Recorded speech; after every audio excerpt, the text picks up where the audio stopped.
യമഹയുടെ കയ്യിൽ ശരിക്കും അടിപൊളി ബൈക്കുകളൊക്കെ ഉണ്ട്. അവരത് ഇന്ത്യൻ മാർക്കറ്റിൽ ശരിക്കും അത് ഇറക്കിയിട്ടില്ല.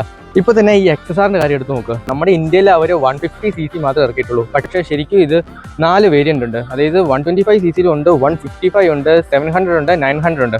അതിൽ 125 യൂറോപ്പിൽ മാത്രമേ അവൈലബിൾ ആയിട്ടുള്ളൂ. ഈ പറയുന്ന 155 ഇത് ആദ്യം അവർ ഇറക്കിയത് തായ്ലാൻഡിലാണ്. അതും കഴിഞ്ഞപ്പോഴത്തേനെ അവരിത് ഇന്തോനേഷ്യയിലേക്ക് കൊണ്ടുവന്നു. പിന്നീട് അതായത് 2025 ആയപ്പം ഈ പറയുന്ന 155cc ഇന്ത്യയിലെത്തി. ആ ഇറങ്ങിയ സമയത്ത് അതായത് നവംബറിൽ ആ ഒറ്റ മന്തും കൊണ്ട് മേലെ യൂണിറ്റ്സ് ആണ് ഇവർ സോൾഡ് ചെയ്തിട്ടുള്ളത്. അത്രയ്ക്ക് ഡിമാൻഡാണ് ഇത് ഇറങ്ങിയ സമയത്ത് ഇതിനുണ്ടായിരുന്നത്.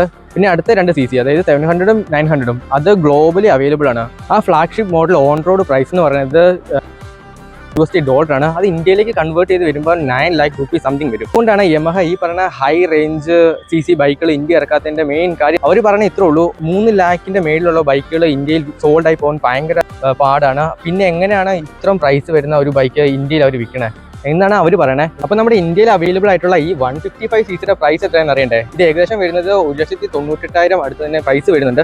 അപ്പോൾ കൂടുതൽ പ്രൈസിനെ പറ്റിയും ഫിനാൻസിനെ പറ്റിയും ഞാൻ താഴെ ഒരു നമ്പർ കൊടുത്തേക്കാം, ഫേവറേറ്റ് മോട്ടോഴ്സ്. നിങ്ങൾക്ക് അവരെ കോൺടാക്ട് ചെയ്യാവുന്നേ ഉള്ളൂ. അവരുടെ ലൊക്കേഷൻ വരുന്നത് പാലയാണ്. പാല കോട്ടയം ഭാഗത്തുള്ളവർക്ക് അത്യാവശ്യം നല്ല കസ്റ്റമർ സർവീസ് വേണമെന്ന് ആഗ്രഹിക്കുന്നവർക്ക് ഇവരെ കോൺടാക്ട് ചെയ്യാം. ഇവരുടെ ഷോറൂമിൻ്റെ ലൊക്കേഷൻ വരുന്നത് പാല കോട്ടയം റൂട്ടിലാണ്, ഓപ്പോസിറ്റ് സെൻറ് മേരീസ് കോളേജ്.